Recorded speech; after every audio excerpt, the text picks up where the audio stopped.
ठीक ऐसी एक नालायक तालिब इल्म जो सिर्फ ये दावे करता रहे कि वो इम्तिहान में ना सिर्फ पास होगा बल्कि वो टॉप करेगा, दावे बड़े बड़े करेगा, लेकिन इम्तिहानात की तैयारी के लिए कोई हिकमत अमली नहीं बनाएगा। नई नवेली हुकूमत के नए नवेले वजीर मुमलिकत बराए पेट्रोलियम ने आज कौम को बताया कि उनकी हुकूमत के पास जहर खाने के भी पैसे नहीं हैं। फिर से आ गए रे बाबा, इधर जहर खाने का पैसा नहीं है, तू जा रे जा। पाकिस्तान और पाकिस्तानियों को बेवकूफ बनाया जा रहा है। पेट्रोल सीधा 30 रुपए इकट्ठे बढ़ा दिया गया और मजीद कीमतें बढ़ाने के लिए भी पर तोल रहे हैं, भी जरा सुन लें। और खबरें चल रही है कि यूटिलिटी स्टोर्स पर तेल और घी की कीमत बढ़ाई जा रही है। कि किसी मुल्क में गालियां कम पड़ रही हैं? वैसे दुनिया में हम कम से कम गालियां तो एक्सपोर्ट करें ना पाकिस्तान से, कोई तो काम। गालियां हमारे यहाँ इतनी वाफर मिकदार में हो गई हैं कि हम गालियां बड़ी सस्ती कीमत पे बेच सकते हैं दुनिया में। हकीकत बताऊं आपको, हमारे पास लेबर राइट्स नहीं है, लेकिन हम यहाँ पे बैठ के जिहाद कर रहे हैं और हम सियासत कर रहे हैं। और आपने सबसे पहले घबराना नहीं है।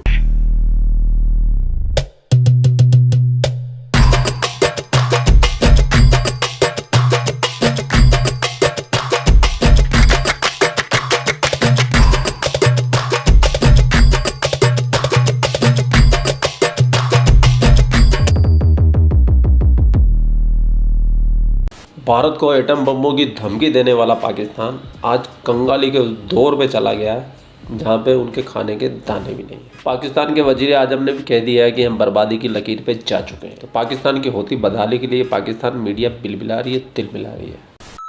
पेट्रोल सीधा 30 रुपए इकट्ठे बढ़ा दिया गया और मजीद कीमतें बढ़ाने के लिए भी पर तोल रहे हैं, भी जरा सुन लें। और खबरें चल रही है कि यूटिलिटी स्टोर्स पर तेल और घी की कीमत बढ़ाई जा रही है। अब आप एक तरफ बिजली के रेट बढ़ाते चले जा रहे हैं और जब आपसे कीमतें बढ़ाने पर सवाल पूछा जाता है तो जवाब मिलता है कि जी खजाना खाली है, IMF की शराइत मानना ज़रूरी है। अच्छा, मैं शहबाज शरीफ साहब से एक सवाल पूछना चाहती हूँ, क्या दौरा तुर्की के जो ऐड देने का मामला है, ये दौरा तुर्की के ऐड देने का भी आपको शायद IMF ने कहा होगा मेरे ख्याल से।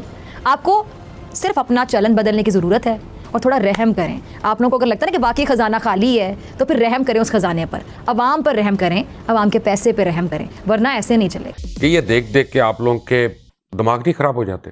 आप लोग ये नहीं कहते कि ऐसी केड़े मुल्क में फंस गए हैं? हमारे मुल्क में कोई चीज़ सही नहीं चल रही है, किसी चीज़ पे काम नहीं हो रहा। बेसिक ह्यूमन राइट्स नहीं है, वुमन राइट्स नहीं है, माइनॉरिटी राइट्स नहीं है, सिटीजन राइट्स नहीं है, हमारे पास लेबर राइट्स नहीं है, लेकिन हम यहाँ पे बैठ के जिहाद कर रहे हैं और हम सियासत कर रहे हैं और धमकियां दे रहे हैं। एक वज़ीर आला आके धमकियां दे रहा है कि जी मैं फोर्स लेके आऊंगा, यानी एक सूबे की पुलिस जो है दूसरे सूबे की पुलिस पे शेलिंग करेगी, आंसू गैस बरसाएगी, गोलियां चलाएगी। उसके बाद क्या होगा? खुले कि हम अपना किस किस्म का मुआशरा हमने बना दिया। जानवरों का मुआशरा, भेड़ियों का मुआशरा, दरिंदों का मुआशरा। 36,585 खवातीन अगवा हो गई, 3,571 खवातीन जो हैं लापता हैं। और हम जिहाद लाने की बातें कर रहे हैं, हम बातें करते हैं रियासत मदीना की, हम बातें करते हैं लोगों को इंसाफ फराहम करने की। लेकिन इससे बड़ा झूठ क्या होगा कि हम सब चुप हैं जब औरतें हमारी रेप हो रही। अब ये क्या बोल रहे हैं पत्रकार साहब मुझे नहीं पता, लेकिन मैंने तो ऐसा सुना है इस्लाम में इतने हकूक औरतों को दिए गए, इतने किसी को नहीं दिए गए। बाकी जितना इस्लाम एक औरत को आज़ादी और इज्जत देता है, रिस्पेक्ट देता है, वो मेरे ख्याल में किसी भी कल्चर, किसी में भी, इस दीन में नहीं है।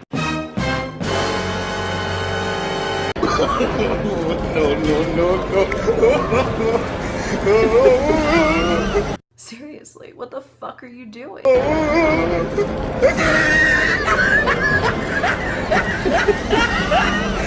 हमारे बच्चे अगवा हो रहे हैं, चाइल्ड मोलेस्टेशन हो रही है।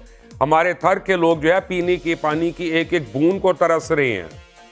कोई इनमें से सियासी जमात जो है वहां जाके इसने अपने कैंप नहीं लगाए। मैं सबकी बात कर रहा हूं, कोई एक मुबरा नहीं। अगर किसी ने लगाया तो वो दीनी जमातें, और ये दीनी जमातों का क्रेडिट है। हमारा आइन क्या कहता है, हमारा कानून क्या कहता है, हमारे कवानीन क्या कहते हैं, सब है हमारे पास। लेकिन इन दरिंदों को पकड़ने वाला कोई नहीं, इनका हाथ रोकने वाला कोई नहीं। कि मुल्क में महंगाई ने आम शहरी की कमर तोड़कर रख दी है। उसी आम शहरी को रिलीफ देने के लिए संभाली गई हुकूमत अब हद दर्जा तकलीफ पर उतर आई है। एक जुम्बिश कलम से फी लीटर पेट्रोल की कीमत में 30 रुपए का इजाफा कर दिया और अब सुना है, जी हाँ सुना है कि IMF के हुक्म पर 1 जुलाई से बिजली का बुनियादी टैरिफ जो कि 16 रुपए के आसपास था, उसमें मजीद 8 रुपए इजाफा करने जा रहे हैं। और इस तरह जो बुनियादी टैरिफ है बिजली का वो 24 रुपए का हो जाएगा। जुल्म के पहाड़ तोड़ने के बाद भी दर्जन से ज़ायद जमातों पर मुश्तमिल ये हुकूमत बज़िद है कि वो आवाम को रिलीफ देने के लिए आए हैं। हुकूमत के पास जहर खाने के भी पैसे नहीं हैं, मगर उनके बैरूनी और अंदरूनी दौरे ख़त्म होने का नाम ही नहीं लेते। ये हाल है इनके। और फिजा खलीफा हमेशा भारत को उड़ाने की धमकी देती है, चिड़िया नहीं चेकेगी, मंदिरों में घंटियाँ नहीं बजेगी। बल्कि अगर पाकिस्तान ने एटमी हथियार चला दिया तो भारत में कहीं पे घास नहीं उगेगी, ना मंदिरों में घंटियां बजेंगी। अजीब लोग है ये पाकिस्तानी भी। लेकिन इनके मुसलसल गैर मुल्की दौरों से कौमी खजाने को नुकसान पे नुकसान जरूर हो रहा है। और मुस्लिम लीग नून का तो वतीरा रहा है, ये पहले भी गैर जरूरी इश्तिहारात पे बहुत ज्यादा पैसा खर्च कर चुकी है और अपने मनपसंद अखबारात को इश्तिहारात से नवाजते हैं, और अब भी यही काम कर रहे हैं। आप देखिए जरा, शहबाज शरीफ साहब डिंडोरा पीटते हुए तुर्की के दौरे पर चले गए। अच्छा चले गए, अपने मनपसंद अखबारात में दौरा है, तुर्की के लंबे लंबे इश्तिहारात क्यों छपवाए गए, क्या जरूरत थी? अब समझ में आया कि मरियम के जो ऑडियो कॉल्स के जरिए मीडिया मैनेजमेंट का मकसद क्या है और किस तरह ये लोग अपने मनपसंद अखबारात में इश्तिहारात की बंदर बांट करते हैं।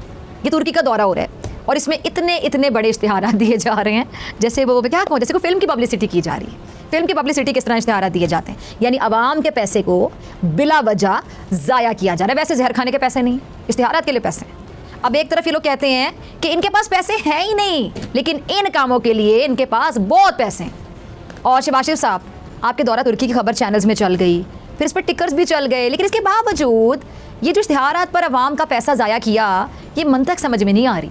अच्छा, फवाद चौधरी के बकौल, क्या वाकई आप इसको अपना ज़ाती पैसा समझ, लॉजिक उनकी बिजली लेने का भी बोझ पड़ा, इसके अलावा इन गैर ज़रूरी इश्तिहारात की मद में आवाम के बेपना पैसे को आग लगाई गई, जहाँ पे मतलब मईशत आप खासे मुल्क की सबसे सवाल नहीं पूछेंगे कि मुल्क को इस वक्त पाई की ज़रूरत है। लेकिन मियाँ साहब, आप अपनी शाह खर्चियों से बाज नहीं आ रहे हैं। क्या आपके वोटर्स भी आपसे सवाल नहीं पूछ सकते? हाँ, अगर आपकी कोई अचीवमेंट होती फिर इश्तिहारात देने की कोई लॉजिक भी समझ आती कि भाई ये चीज़ अचीव की है तो इश्तिहार बनता है। दुनिया के कई ममालिक से दूर वज़ीर आज़म गैर मुल्की दौरे पर जाते हैं तो क्या वो सरकारी खजाने से पैसे निकाल कर अपने दौरे की एडवर्टाइजमेंट शुरू कर देते हैं? ये क्या बात हुई? अखबारात को इश्तिहारात देने का सीधा मतलब ये है कि कौमी खजाने से फंड जारी किए गए। क्या शहबाज शरीफ साहब, आपने ऐसा करके अपने पसंदीदा अखबारात को नवाजने का कोई नया तरीका ढूंढ निकाला है? भाई इश्तिहार तो कोई काम का दो ना जो समझ में भी आए। अगर आप अपने दौरा तुर्की का ऐड अखबार में नहीं भी देते तो तब भी मेरे ख्याल से कौम को यकीन जानिए कि आप ही थे जो तुर्की के दौरे पे जा रहे थे, आप ही जा रहे थे। लेकिन शायद आपको यकीन नहीं था कि पता नहीं आप ही जा रहे थे वहाँ पे, लेकिन शायद आपको इस दौरे की शायद खुशी शायद इतनी ज़्यादा थी, एक्साइटमेंट इतनी थी कि बात ऐड देने की नौबत मतलब। तो दोस्तों, पूरा वीडियो देखने के बाद तो मैं यही बोल सकता हूँ कि पाकिस्तान अपनी दुर्दशा के लिए खुद ही जिम्मेदार है। पाकिस्तान ने जो पॉलिसी अपनाई वो पाकिस्तान के लायक नहीं थी, वो इंसानियत के लायक नहीं थी, और इसने जो दहशतगर्दी का रास्ते को चुना और अभी तक भी पाकिस्तान उसको छोड़ने को तैयार नहीं है। और अगर आगे भी ये नहीं सुधरेंगे तो इनके हालात बद से बदतर हो जाएंगे। और आप लोगों के क्या विचार है इसके ऊपर, आप भी कमेंट करके बता दीजिए। और आज काफ़ी दिन के बाद न्यूज़ वीडियो इसलिए है कि काफ़ी लोग बोल रहे थे भैया न्यूज़ भी दिखा दिया करो, क्या चल क्या रहा है पाकिस्तान में, उस पर भी रिएक्शन दे लो आप। बस जनता जनार्दन है, अब लोगों की बात माननी पड़ती है। सही बात है। आप लोग अपना ख्याल रखिए। आपका भाई आपके लिए पाक मीडिया से रिलेटेड वीडियो लाता रहता है। जय हिंद, वंदे मातरम, जय श्री राम, जय श्री राम, जय श्री राम।